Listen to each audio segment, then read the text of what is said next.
আলু দিয়ে এত মজার মাইনিস যারা এখনও বানান নাই আজকে রেসিপিটা দেখে নেবেন। দেখেন কতটা ক্রিমি আমি, দেখেন এটা দিয়ে যে কোনো নাস্তা বানিয়ে দিলে আপনার কিচ্ছু লাগবে না, আর বাচ্চারা বড়রা সবাই মজা করে খাবে। এই একটা মাইনিসেই যথেষ্ট। এই যে এখানে কোনো তেল লাগবে না, কিন্তু আমি একটা ডিম দিয়ে দিয়েছি। একটা ডিম দিয়ে অনেকগুলো মাইনিস হবে, এখানে কোনো তেলের ব্যবহার হবে না। তা আপনারা আসলে একটা মাইনিস বানাতে গেলে দেখা যায় যে অনেক অনেক তেল লাগে, সেটা আমার কাছে অস্বাস্থ্যকর মনে হয়। তেল ছাড়া যে এরকম একটা ক্রিমি মাইনিস হয় সেটা হয়তো আজকের রেসিপিতে আপনারা বুঝতে পারবেন। এখানে চিনি দিয়েছি আর হচ্ছে পাউডার মিল্ক। একটা ডিম দিয়ে কতগুলো মাইনিস হবে সেটাও দেখে নিবেন আজকে। তারপরে গোলমরিচের গুঁড়া দিয়ে দিচ্ছি মাইনিস বানানোর জন্য যেগুলো প্রয়োজন হয় আর কি।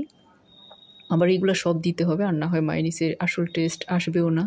ভিনেগার দিয়েছি এখানে 1 টেবিল চামচ, আর ভিনেগার না থাকলে লেবু রস দিতে পারেন।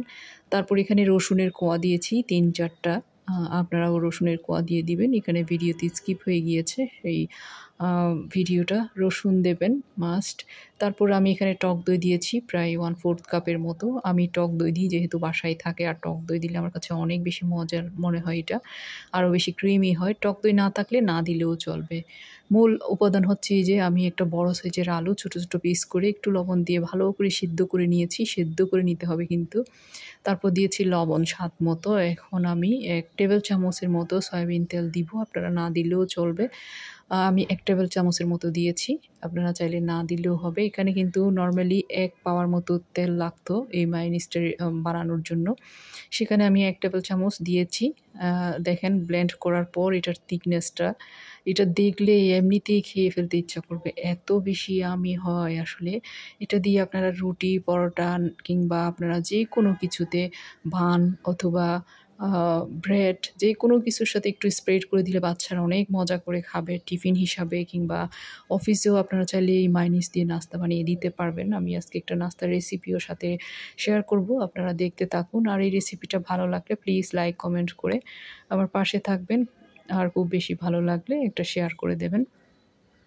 এই যে দেখেন মায়োনিজ আর চিকেন শেডেড, আর এখানে দেখেন আমি শসা কুচি করে একদম চিপে নিয়েছি পানিটা।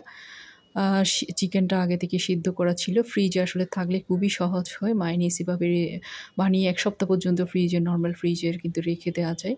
প্রতিদিন সকালে চাইলে বাচ্চাদেরকে এরকম করে মজার একটা রেসিপি করে দিলে ওরা খুব মজা করে খায়, টিফিনেও দিতে পারেন। হাজব্যান্ডদের অফিসে যাওয়ার সময়, বাচ্চারা অফিসে যাওয়ার সময় তাদেরকেও দিতে পারেন এভাবে করে। রুটি, পরোটা যে কোনো কিছুর সাথে একটু করে স্প্রেড করে দিলে কিন্তু অনেক বেশি মজার হয়, আর কিচ্ছু লাগবে না, এই একটা পরোটাই যথেষ্ট। বাচ্চারা যেহেতু খুব বেশি খেতে চায় না, আমি ওরা না জানে মতো একটার উপর একটা পরোটা এভাবে করে স্প্রেড করে দিয়ে দিই, কারণ ওরা আসলে দেখা যায় যে এই একটা পরোটা খেয়ে বাইরে চলে যাবে, তখন দেখা যায় ওদের আসলে খিদাও লাগতে পারে। এইভাবে করে আমার বাচ্চাদেরকে দিলে ওরা এত খুশি হয়, এত মজা করে খায়। এই যে দেখেন রেসিপি, আশা করি আপনাদের উপকারে আসবে। আল্লাহ হাফেজ।